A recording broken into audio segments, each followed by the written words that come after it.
Comprecar.com.br, o melhor classificado de automóveis da nossa região. Milhares de carros, motos e caminhões, todos anunciados com fotos. Acesse agora comprecar.com.br. Classificados de automóveis é Comprecar. Semana passada a gente colocou um vídeo no canal Comprecar TV Responde. Recebemos várias perguntas e agora é hora da gente responder todas as perguntas que foram feitas aí pelos internautas no vídeo da semana passada. Vamos lá, pessoal. Vou tentar responder aqui todas para vocês e vamos pegar da ordem, das mais recentes para as mais antigas. Olha, Sérgio Ferreira perguntou quando a Audi vai apresentar o Q4 no Brasil. Pois bem, se vocês acompanham o canal, fizemos um vídeo faz algum tempinho do House of Progress da Audi, um evento que a Audi fez em São Paulo, e ela mostrou rapidamente lá o Audi Q4. Não tem ainda uma data definida, mas a gente acredita que não deve demorar muito, porque a Audi vem fazendo um esforço muito grande aí para ter carros elétricos no mercado brasileiro. Mas o fato é, não existe informação oficial. O Cláudio Moraes perguntou: XC60 Design 2018, qual a minha opinião sobre o modelo? Bom, o carro da Volvo é um modelo bastante completo, seguro, muito confortável, e esse daqui tem só a motorização a gasolina, motorização T5, que está ali na casa de 250 cavalos. É um carro que anda bem, tem tração AWD, só que o problema do carro da Volvo é que assim, quando você precisa fazer manutenção fora da garantia, ela tem uma manutenção pesada. A marca Volvo é conhecida por não ter uma manutenção muito acessível. Então, desde que você tenha recursos para manter o carro em si é muito bom. O William perguntou: o que o carro elétrico no Brasil precisa para ser acessível? A tecnologia ainda precisa mudar em relação às baterias de carregamento? O imposto é o maior vilão desse segmento no nosso país? Pois bem, carro elétrico ainda custa bem mais caro do que o carro a combustão, mas isso não é só no Brasil, tá? De certa forma, no mundo isso ainda acontece. Evidentemente que para construir o carro elétrico, as montadoras têm menos problema do que o carro a combustão, porque o carro elétrico tem muito menos peças, mas o custo das baterias ainda é muito elevado. Carro elétrico no Brasil precisa ter incentivo do governo, então o governo precisa incentivar, precisa fazer isenção de imposto, e hoje o carro elétrico não tem essas isenções do ponto de vista de venda, né? Você tem isenções aí mais do ponto de vista de imposto, de circulação e essas coisas. Mas a questão é que nós temos aqui no Brasil o etanol, que quando a gente faz a conta do que diz respeito à emissão de CO2, o etanol às vezes é até mais vantajoso. Então o carro elétrico no Brasil ainda precisa ter mais incentivos do governo e, óbvio, essa tecnologia tem que se popularizar mais para que ele tenha um preço mais acessível. Eu vou dizer para vocês que eu tenho lido estudos que dizem que lá pelo ano 2026 o custo do carro elétrico mundialmente deve estar equiparado ao carro a combustão, mas no momento ele ainda continua sendo um produto caro. O Laércio Freitas Silva disse assim: estou interessado em comprar um Volvo S60 T5 2020. Pergunto, é verdade que a desvalorização desse carro é muito grande? Bom, no passado a desvalorização dos carros da Volvo já foi maior. Hoje você tem menos desvalorização na marca Volvo. Isso às vezes muda de modelo para modelo, principalmente pela disponibilidade do modelo no mercado. O S60 T5 eu diria para vocês que não é dos mais valorizados da Volvo, mas o que impacta bastante no carro da Volvo, como eu já disse anteriormente, é a questão da manutenção, né? Quando o carro sai da garantia e há necessidade de fazer a manutenção de troca de uma peça, isso acaba sendo um pouco pesado, porque a peça não é barata e a mão de obra acaba custando um pouco caro. Mas então, de novo, depende muito da situação do mercado naquele momento. Esse carro em específico não é daqueles que, digamos assim, tem uma baixa desvalorização. Ele tem uma desvalorização de média até um pouquinho mais para alta. Bom, aqui o Flávio Silveira disse: achei que faltou velocímetro digital nos HB20 de entrada e a multimídia esquenta o celular quando está só no Bluetooth. Vamos por partes. Sim, né? Sempre ter aí um velocímetro digital acaba agradando, mas aí as marcas, até por uma questão de baratear o custo do carro, usam situações mais acessíveis, né? Em matéria de produção. Outra coisa, quando o celular está ligado ou com Bluetooth, ou com Wi-Fi, ou com localização, ou seja, todos aqueles dispositivos de conexão do celular, quanto mais funções você dá no celular, mais ele usa a bateria e mais esquenta o celular. Então não é a multimídia que esquenta o celular, né? São as funções ativadas no celular que acabam superaquecendo o aparelho. Então quanto menos função você dá no celular, menos ele sobreaquece. Lucas Lopes, de Brasília, olha, dizendo que gosta muito dos nossos vídeos e poderia abrir uma live uma vez por semana com duração de 2 horas. Bom, Lucas, a gente está aqui fazendo justamente os vídeos de pergunta e resposta, até para poder ser um pouco mais objetivo nas coisas, mas vamos avaliar aí a sua sugestão. Fred Bittar diz que tá assistindo aí o nosso canal de Sorocaba. Wesley Santos é sobre os carregadores de carros elétricos, como são feitas a manutenção do carregador caso ele apresente algum problema. Bom, eu vou falar da marca que é nossa parceira, que é a WEG, né? A WEG, no caso, que é uma empresa que fabrica os carregadores aqui no Brasil, lá em Jaraguá do Sul, em Santa Catarina, ela faz manutenção dos carregadores. Então, você comprou um carregador da WEG, deu um problema no conector, no cabo, etc e tal, eles vão trocar só a peça que precisa. Mas existem marcas de carregadores no Brasil que quando o carregador dá problema tem que trocar o carregador inteiro. Então eu só vou falar da WEG, que é aquele parceiro que eu conheço e eu sei que faz a manutenção. As outras, eu já ouvi dizer, algumas, não todas, que você tem que trocar o carregador inteiro quando dá problema. Temos aqui o Alexandre Nunes, falando que o nosso canal é top. Obrigado, Alexandre, direto de Fortaleza. Felipe Fininho, em 2 rodas, dando os parabéns aqui pelo canal, pelas informações. Obrigado aí pelo elogio também. Leonardo Guidetti, vamos lá. Gostaria de saber por que a Audi não traz para vender aqui no Brasil o S3. Posicionamento de marca, né? A Audi já teve RS3 no Brasil, mas ela trouxe um lote relativamente pequeno desse carro, já foi todo vendido, esse carro hoje está descontinuado na grade da Audi, e a Audi, em matéria de A3, está vendendo só aí as versões mais urbanas do carro. Então é tudo uma questão de disponibilidade do produto, até mesmo internacionalmente, né? A pandemia mexeu muito na produção dos carros e isso fez com que algumas marcas tirassem alguns produtos da grade. Então esse carro hoje no Brasil está indisponível apenas por uma questão mercadológica internacional. Sobre pneus e trilhos, gosto do seu trabalho, acompanho o seu canal há um tempo. Você acha que o Bolt LT mais simples pode vir para cá, caso a versão Premier encalhe nas lojas devido ao preço? Então já vou dizer para você o seguinte. Primeiro, não vai encalhar a versão Premier do Bolt. Por quê? Porque esse carro está praticamente sendo vendido na modalidade de venda direta, né? Então a concessionária não tem o carro lá na loja. O que acaba acontecendo? Quem tem interesse em comprar o carro vai na concessionária, faz um pedido, a concessionária faz um pedido para a Chevrolet traz o carro. E eu não acho chance nenhuma da GM trazer o Bolt LT, porque como esses carros elétricos já são mais caros, justamente para poder justificar esse preço mais elevado, as marcas têm trazido sempre os carros nas versões mais completas.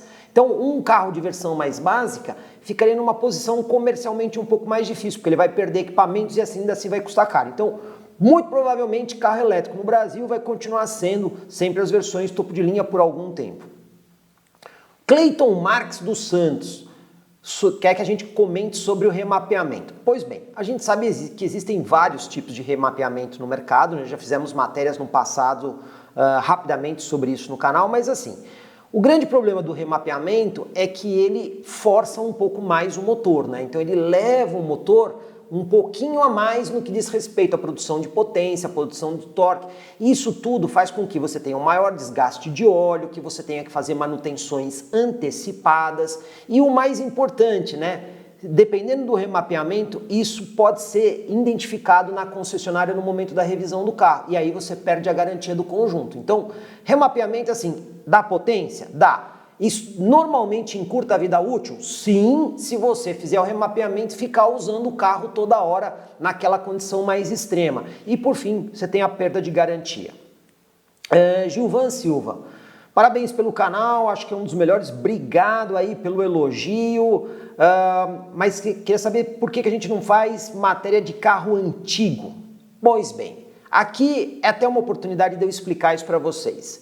Pessoal, a gente faz matéria com os carros 0 km. Por quê? Porque são os carros que são sempre iguais na hora que o cliente vai comprar. Então, quando você está fazendo a matéria de um carro 0, não importa em qual concessionária, em que condição, é sempre o mesmo carro. Eu, na minha experiência de mais de 20 anos trabalhando com carro, eu nunca vi dois carros usados iguais. Então às vezes você pega um carro com 2 anos de vida e pega um outro carro do mesmo modelo, da mesma versão com 2 anos de vida. São dois carros completamente diferentes, porque depende muito da condição de como a pessoa cuidou desse carro. Então eu não gosto muito de avaliar carro seminovo ou usado por causa disso, porque são duas condições muito diferentes. É uma política que a gente tem, pode ser que no futuro a gente reveja isso, mas nesse momento nosso foco é sempre carro 0 km que você encontra na concessionária. Mas vamos avaliar essa ideia. Múcio Cunha, ó, de Fortaleza, representante comercial, teve carro diesel, rodava em torno de 60 mil por ano, atualmente roda 30 mil, tem um Honda CR-V, tá com 160 mil aí no bolso e quer trocar de carro, tá em dúvida entre a nova Montana e uma S10 diesel. Bom, Múcio, para começar, são dois produtos completamente diferentes, né? Porque a nova Montana vai ser uma picape só com tração dianteira e muito provavelmente motor Turboflex, que será o da Tracker. A gente ainda não tem informação oficial sobre a motorização. Já a S10 Diesel é uma picape muito mais indicada para trabalho, né? Uma picape muito mais resistente. Então, se você for comparar uma Montana com uma S10, são mundos completamente diferentes. A S10 é uma picape mais robusta para trabalho, enquanto a Montana vai ser uma picape muito mais urbana. Então, a gente tem que ver qual é o seu objetivo, não só em matéria de quanto você roda, mas o que você faz com a picape para poder te ajudar melhor com essa informação. André Borba perguntou, Polo TSI Highline 2023 ou HB20 Platino? Essa resposta aqui eu já vou dar de cara, HB20 Platino. Não faz muito tempo a gente fez aí uma matéria no canal comparando um HB com o Polo antigo que tinha disco traseiro, que tinha um motor mais potente, né? A gente sabe que o Polo agora teve um pequeno downgrade, né? Então se eu tivesse que escolher entre um ou outro, eu ficaria com o HB20 Platino. Eu já tinha dito isso lá no vídeo de comparativo com a outra versão do Polo. Carlos Alberto Souza, Ferraz de Vasconcelo, queria saber sobre os carros da Chery, especialmente o Single X. Bom, eu tenho falado com a Chery para a gente conseguir os carros, mas toda vez que a gente fala com a Chery, não temos carro. Estamos tentando, vamos ver se a gente de repente consegue fazer com alguma concessionária para poder trazer as marcas. Mas o fato é que a Chery não facilita a nossa vida na hora de fornecer carro. Tiago Mendes Pereira. Bom, aqui ele fez uma pergunta bem grande, mas eu basicamente vou responder aqui já o comecinho dela, né? Como funciona o mecanismo, o sistema de iluminação do carro que é equipado com farol do tipo projetor? Por que a definição de iluminação é tão bacana, eficiente ao contrário da velha e conhecida iluminação à loja? Bom, Tiago, vamos separar uma coisa da outra. Primeiro eu recomendo que você assista um vídeo que a gente tem no nosso canal sobre um seminário de iluminação que a Volkswagen fez, que a gente explicou todas as tecnologias de farol. Então, uma coisa é o tipo de lâmpada que você está usando. Se é uma lâmpada halógena, se é uma lâmpada LED ou se é uma lâmpada xenon. Então, primeiro é o tipo da lâmpada. Você pode ter tipos de lâmpadas diferentes com projeções diferentes. Então, você pode ter um LED num refletor parabólico e você pode ter um halógeno num projetor. O que a gente tem que entender são as tecnologias. No caso dos faróis com projetor, independente da lâmpada, ele tem uma melhor definição luminosa. Por quê? Porque justamente ele tem aquele sistema de projetor que tem uma lente, ele consegue arrumar melhor a luz lá na frente. Então a luz ela fica mais homogênea quando você tem um tipo de projetor. Quando você tem um refletor parabólico, então ele tem vários, digamos assim, pontinhos de reflexão. Então a luz fica menos organizada. Então o projetor dá melhor definição luminosa. Agora o tipo de lâmpada, aí sim, quando você compara o LED com a lâmpada halógena, o LED tem uma maior intensidade luminosa. Já a lâmpada halógena tem uma menor intensidade luminosa, esquenta mais, gasta mais energia e dura menos. Então, a tecnologia de iluminação ela varia com o tipo de lâmpada e o tipo de projeção. Mas dá uma olhada no nosso vídeo que a gente fez lá na Volkswagen sobre iluminação, que lá vai tirar muitas dúvidas suas.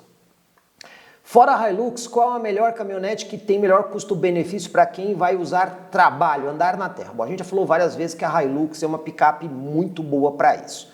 No geral, quando a gente pega aí Ford Ranger, quando a gente pega Nissan Frontier, quando a gente pega a Chevrolet S10, a gente já fez vários comparativos no canal, inclusive eu recomendo que vocês assistam eles, porque lá tem muita explicação. Nesse caso, eu diria para você que você tem que ver na sua região onde existe melhor suporte concessionário, né? Então, às vezes você tem uma região que praticamente não tem, exemplo, uma concessionária Nissan, e aí você tem concessionária Chevrolet. Então, Olhar não só a picape, mas a disponibilidade da rede de concessionários pode te ajudar a fazer uma escolha mais assertiva. Mas que a Hilux das picapes é uma das que vai, sem dúvida nenhuma, melhor no 4x4, isso não há dúvida, nós já falamos algumas vezes no canal. João Avelino, de Paraná, por que certas caminhonetes não estão usando o Arla? Já explicamos isso no canal, mas vamos repetir, né? O Arla é um elemento para reduzir poluição, né? Agente redutor líquido automotivo, já explicamos isso. Ele é utilizado para neutralizar ou diminuir bastante o óxido de nitrogênio, né? Que é um componente bastante grave para a saúde, para o meio ambiente. Então, por que tem picape que não tem? Porque o motor dela é eficiente o suficiente para não necessitar do Arla e conseguir atender as normas de emissão. Um exemplo, a Hilux. A Hilux diesel não tem Arla 32, então é mais uma questão da tecnologia do motor que emite menos e, consequentemente, você consegue fazer a picape funcionar e atender normas sem o Arla.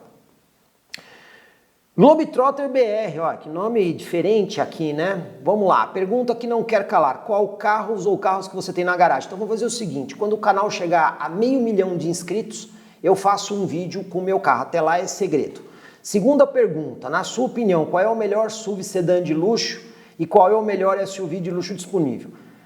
Eu tenho um certo receio em responder essas perguntas, porque o melhor para você, às vezes, não é o melhor para mim. O que eu quero dizer com isso?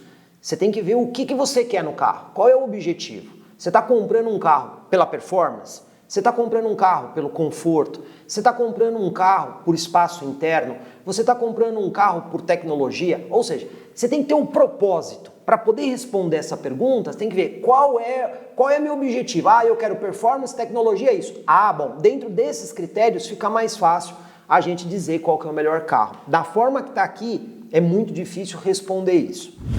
Rodrigo Parente, boa noite, Jorge Augusto. Com até 120 mil, qual sedã compacto você me aconselha a comprar?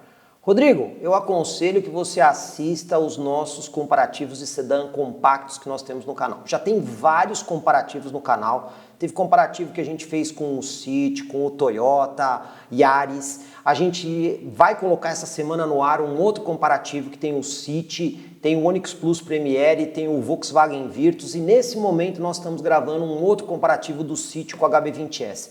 Eu garanto para você, se você assistir os comparativos, você vai conseguir fazer a escolha baseado nas informações que nós vamos passar para vocês. Então assista e assistam os comparativos. Flávio Luiz Noronha. Eu gostaria de saber qual a opção de Creta 2.0 1.6 aspirado é melhor em termos de consumo na estrada se andar entre 100 e 110 km de velocidade. Pois bem, se você estiver sozinho no carro, numa condição bastante ideal e uma estrada plana, sem aclives, declives, certamente o 1.6 vai ter aí um consumo menor que o 2.0. Mas eu vou dizer para você, se você puder comprar o 2.0, eu recomendo que você compre. Porque um carro 1.6, principalmente o Creta, que tem uma carroceria relativamente pesada, na hora que você carrega o carro, tem que subir uma rampa, tem que fazer uma ultrapassagem, perde potência. Você fica sem desempenho. E mais, se você carregar o carro, também tem outra questão aí importante. Se você puder ter o carro 2.0, mesmo que ele consuma um pouco mais na estrada que 1.6, eu aconselho para você ter um carro melhor para dirigir no dia a dia. O Dias Insano, nome diferente, né? Qual carro você compraria usado até 60 mil reais, de preferência hatch médio? Bom, aqui você tem que fazer uma pesquisa bastante ampla na internet, porque depende muito, né, pessoal? Depende se você vai querer um hatchback mais novo, sem equipamento, se vai querer um carro mais equipado, com um pouco mais de ano, e depende muito também da sua possibilidade de dar manutenção no carro, né? Se você ficar nas marcas mais tradicionais, eu costumo dizer que é mais fácil para você encontrar manutenção depois. Toda vez que você pega um carro de uma marca que não tem muito volume de vendas, na hora de conseguir peça, isso pode cobrar um preço. O Pablo disse assim, tô com uma carta de crédito indeciso entre o Cruze Premiere e o HB20S Platinum Plus. Qual seria a melhor escolha?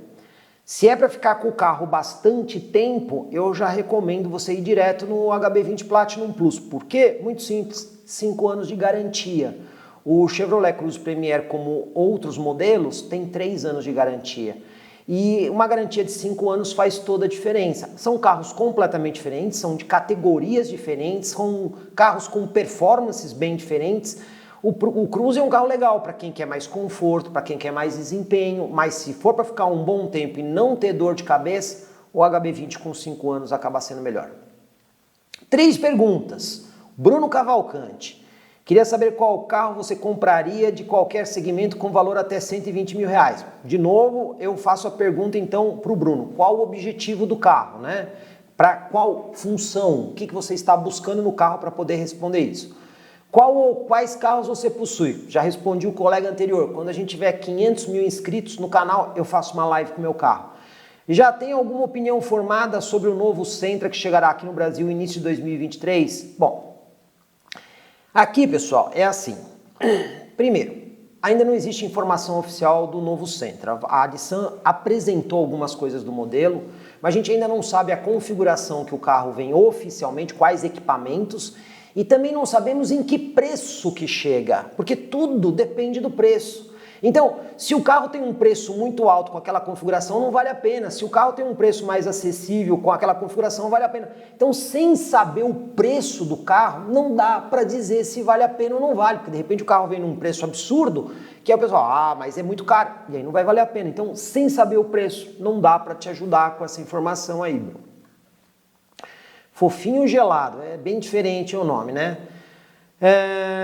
Caio de São Paulo, você pode fazer um comparativo com o Arizo 6 Pro com o Onix Plus? Não posso, porque primeiro são carros de categorias diferentes, né? Então o Onix Plus é um sedã compacto e o Arizo 6 é um sedã médio. São carros de categorias diferentes, não dá para você fazer essa comparação, porque são propostas de carros diferentes. Jeff Souza, Sabará, Minas Gerais. Poxa, melhor canal automotivo, muito obrigado pelo elogio, não tem dúvidas, mas obrigado aí pela sua participação. Aqui temos o Jota, só Jota. As condições atuais das ruas são péssimas e o custo elevado, né? Então, na prática, ele quer saber aqui qual o veículo que é melhor para andar nesse tipo de situação. Bom, ele fez aqui algumas menções. Então, primeiro, o HB20X é um carro que está fora de linha, a Hyundai não tem mais esse carro oferecido 0 km. Como a gente já falou, a gente não opina sobre carros usados. Argo Trekking. O Argo Trekking, a gente já fez matéria no canal, ele vai bem, tá? Em rua esburacada, nessa coisa de lombada, valeta e buraco, mas a gente sabe que os carros da Fiat não são exatamente super primorosos em matérias de acabamento e ruído interno. Então o Argo Trekking segue mais ou menos a receita aí do Pulse que você também colocou, só que o Pulse é um carro um pouco mais moderno. T-Cross também vai bem nessa questão de lombada, valete e buraco. Fastback é basicamente a derivação do Pulse, tá? Então em matéria de engenharia, de suspensão e tudo mais, o Fastback se aproxima muito do Pulse. Já o Nivus, ele está mais perto do Polo. Então a gente já fez testes com o Nivus no canal, inclusive a gente tem um comparativo do Nivus com o Pulse, que mostra bem essa diferença. O Nivus já não vai tão bem nessa questão de lombada, valeta e buraco, tá? Então, nesse ponto aqui do que você está falando, os carros com suspensão mais resistente e mais altos aí para o dia a dia do Brasil, essas opções que você citou aqui, o Argo Trekking, o Pulse e até mesmo o Fastback, são modelos que vão bem, e inclusive o Volkswagen T-Cross. Gabriel, por que vocês não fazem mais avaliação da BMW? Porque é difícil conseguir os carros da marca. Estamos tentando resolver isso. Vamos ver se a gente consegue um concessionário parceiro para resolver esse problema. Ó, Jorge Júnior, meu xará, gostaria de saber qual o critério que vocês usam para selecionar os carros para avaliação. Bom, o critério é simples. Disponibilidade dos carros, volume de vendas. Então aqueles carros que vendem mais, né, que tem mais disponibilidade na rua, são esses que a gente pede para as montadoras. E aqui você pergunta de novo, né, o caso da Kia, Mitsubishi, Chery, BMW e outros. São marcas que não facilitam aí a nossa vida para conseguir os carros. Se eu conseguir os carros, teria o maior prazer em testá-los. Aí nós temos o Luiz Souza, Rio de Janeiro. Obrigado aí por elogiar a nossa iniciativa. Vídeo com o Jeep Wrangler e sobre a possibilidade de fazer a blindagem em veículos de fibra.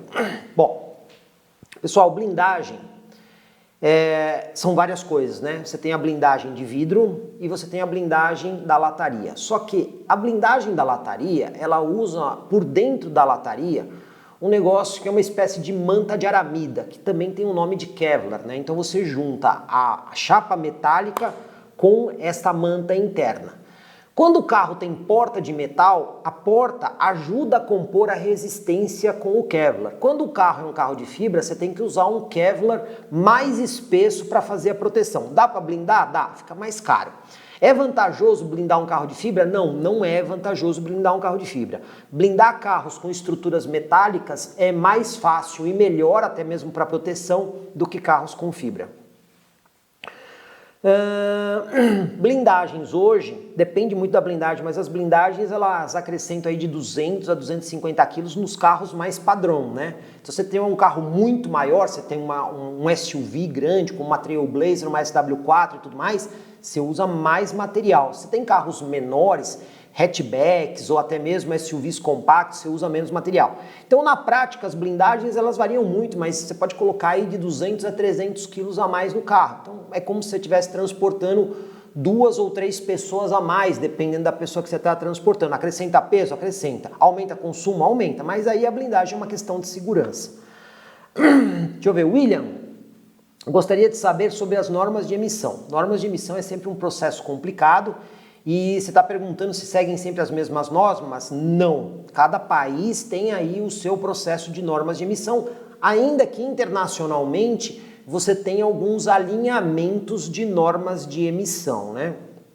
E sim, toda vez que uma norma de emissão é implantada, ela acaba encarecendo o carro. Por quê? Porque o carro precisa ter sistemas para emitir menos. Então tem que ter catalisador mais eficiente, tem que ter um sistema de injeção mais eficiente, tem que ter sistemas como o Arla 32 nos veículos a diesel, ou seja, quanto mais rígidas as normas ficam, mais caros ficam os sistemas e isso aumenta o preço do carro, sim.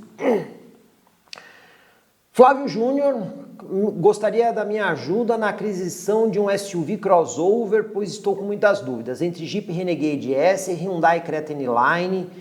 Não passa muito tempo, troca em geral de 2 em 2 anos, é um uso 90% urbano, gosto de carro equipado, com uma boa dose de desempenho, não precisa ter porta-malas grandes.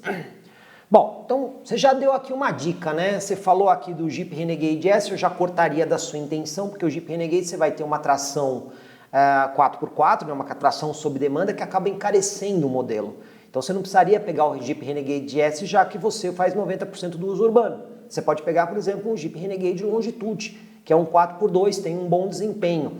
E se você comparar em matéria de desempenho o Renegade com o Creta, também vou dizer, pegue o Renegade porque ele tem um melhor desempenho em relação ao Creta, ainda que o Creta seja um carro com uma mecânica mais confiável no geral. Então depende muito do que você está procurando. Se for desempenho e acabamento, pode pegar aí o Jeep Renegade Longitude, que vai ser uma boa escolha. Júlio Souza. Vamos lá, o Polo brasileiro é igual ao alemão? Não, não é. A Volkswagen faria o Polo que faz para o povo brasileiro na Alemanha? Certamente não. E por que isso acontece? Porque o mercado brasileiro tem necessidades diferentes do mercado alemão. Lá no mercado alemão, os carros têm um preço muito menor proporcional ao que as pessoas ganham. Não é que ele custa mais barato que aqui, mas o poder aquisitivo do alemão é muito maior do que o do brasileiro. Então, se você trouxer a tecnologia de um Polo europeu aqui para o Brasil, o carro vai ficar muito caro. Então, quando a gente olha para o mercado, a gente tem que olhar para o mercado que a gente está. O que a Volkswagen faz aqui é o que as outras marcas fazem. Eles produzem os carros que dentro de uma relação custo-benefício é o que o brasileiro pode pagar e não vai ficar tão caro. Então, é uma relação de custo direto pelo que o cliente pode pagar. Magno Krause. Jorge Augusto, primeiro, todo elogio ao seu trabalho que é fantástico. Muito obrigado, olha lá, do Espírito Santo. Minha dúvida é, ainda tem um pé atrás com esses motores turbo. Você acha que esses motores tendem a dar problemas? São confiáveis? Então vamos lá. Já expliquei isso no canal várias vezes, mas vamos repetir, né? Motor turbo exige manutenção mais adequada. Então, o que eu quero dizer com isso? Troca de óleo tem que ser muito certa no motor turbo e você tem que observar muito bem um tipo de utilização. Se você tem um motor turbo que você faz um uso severo, você tem que encurtar o período da troca de óleo. O motor aspirado, ele é um pouco mais elástico, ele tolera mais isso. Então o motor turbo, se você quer que o motor dure, tem que tomar bastante cuidado com a manutenção, com a troca de óleo adequada, inspeção de filtro de ar, inspeção do sistema de arrefecimento. Por quê? Porque o motor turbo, por ter uma cilindrada menor e usar o turbo para aumentar a capacidade da explosão, né, para você conseguir injetar mais ar e combustível, ele acaba tendo um esforço maior do que o motor aspirado e isso acaba gerando desgaste. Então você tem que tomar cuidado com a manutenção. Então a questão do motor turbo, grande parte das vezes, é que o usuário faz uma manutenção mais inadequada. Mas se você cuidar direitinho do motor, seguindo todas as regras de manutenção, eu vou dizer, sim, você pode ter um carro com motor turbo confiável. O Alex Brown aqui, ó, do Maranhão, obrigado, assistindo a gente. RS, estava pensando em trocar de carro, mas com essa possibilidade do Lula vencer as eleições, vou esperar o término do segundo turno. É melhor mesmo, tá? Porque a gente não sabe o que vai acontecer se o Lula ganhar. O Bolsonaro a gente já conhece, agora o Lula, sei lá. Diego Leal, HRV XL, New ou Tracker 1.2. Tem um vídeo no canal, mais fácil, assiste o nosso vídeo que lá você tem todas as informações para poder fazer a escolha bem assertiva. Joselmo Duarte, Corolla 2023 versus Civic 2023. Joselmo, não temos mais Civic no mercado brasileiro nesse momento. Lá na frente, a Honda vai trazer um Civic importado. Quanto vai custar, que configuração vai vir, a gente não sabe. Então, quando o Civic chegar, eu posso te responder essa pergunta. No momento, só temos Corolla no mercado brasileiro. Aí também, Corolla GR Sedã 1.6 Turbo ou Honda Civic 2023. Então, quando o Corolla GR chegar no mercado brasileiro, a gente conta para você, porque a gente vai saber o preço, vai saber a configuração, vai saber tudo. Por enquanto é especulação. Rodrigo Guedes, quero saber qual a versão do Audi A4 com melhor custo-benefício. Rodrigo, aí eu digo mais que não é a questão da versão, é a oportunidade de compra do carro. Se preocupe mais em achar o Audi A4 2018 com a melhor condição. Vai ver se acha um carro ali com baixa quilometragem, dá uma olhada no carro, porque às vezes é melhor você pegar talvez uma versão mais básica do A4, que o carro está mais conservado, do que pegar uma versão mais completa, muito rodado. Então aqui eu acho que é mais a condição do carro que você tem que olhar do que a versão. Essa é a minha opinião pessoal. Novo Polo TSI Highline ou HB20 Platinum? Aqui tá de novo. Ainda que você tenha perguntado do custo-benefício, eu ficaria com HB20 Platinum, é uma resposta que eu já fiz aí para um outro colega nesse vídeo. E aqui nós chegamos na nossa última pergunta, que foi o colega aqui, o José Roberto Quintiliano, de Recife, Pernambuco, perguntando sobre o Tigo 5 Pro híbrido, como é que é o funcionamento desse híbrido. Bom, eu deixei aqui uma tela para explicar rapidamente para vocês. Primeiramente, pessoal, a Caoa Chery usa essa história de que o carro é híbrido, mas peronomútil, tá? Porque a definição clássica de um carro híbrido, o que é a definição clássica de um híbrido? É uma coisa que de duas formas você consegue chegar num objetivo. Exemplo, um carro híbrido, ele tem que se locomover ou se mover em modo 100% elétrico ou em modo 100% a combustão. Para isso, ele é um híbrido pleno. A Caoa Chery não conta, mas isso aqui é quase um híbrido leve. O que é o híbrido leve? O carro, para se mover, ele precisa sempre do motor a combustão. Ele não se move só com o sistema elétrico. Esse sistema elétrico que a Caoa Chery tem aqui, que a Mercedes também tem, que seria lá o EQ Boost na classe C, que a gente também já viu em carros da Audi, né, que tem um sistema híbrido leve de 48 ou 12 volts, é um sistema elétrico para apoiar o motor a combustão. Então o que ele faz? Ele é uma espécie de start-stop avançado, que quando o carro está desacelerando, ele já consegue apagar o motor para economizar combustível, deixa o carro desligado quando ele está numa parada rápida no trânsito, e em velocidade de cruzeiro ele também consegue apagar o motor para economizar, mas só quando você está em velocidade constante e não está demandando o acelerador. E no caso do sistema da Caoa Chery, ele adiciona um pouquinho mais de torque ao motor a combustão. Então, em algumas situações, Você pode até ver aqui no próprio site deles, diz aqui que o gerador entrega 10 cavalos de potência e 40 de Nm a mais. Ou seja, quando você vai fazer uma aceleração, o sistema elétrico apoia o motor a combustão para dar um pouquinho mais de desempenho.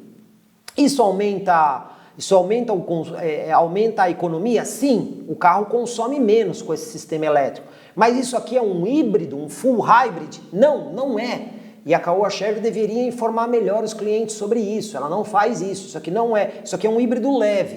Para você ter uma ideia, marcas como a Mercedes e a Audi, que tem esse sistema, eles não chamam os carros deles de híbrido. Eles não usam o nome híbrido nos carros que têm um sistema híbrido leve. A Caoa Chery usa o nome híbrido. Então veja que ela não está contando aqui toda a verdade. Então isso aqui é um híbrido leve, que apoia o motor a combustão, mas o carro, para se locomover sempre, depende do motor a combustão. Então isso aqui está aqui basicamente para ajudar um pouquinho mais no desempenho e economizar combustível.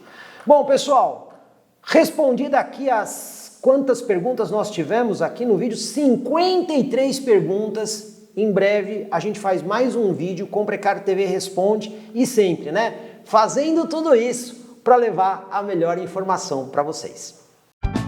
Comprecar é ideal para quem quer vender. Comprecar é ideal para quem quer comprar.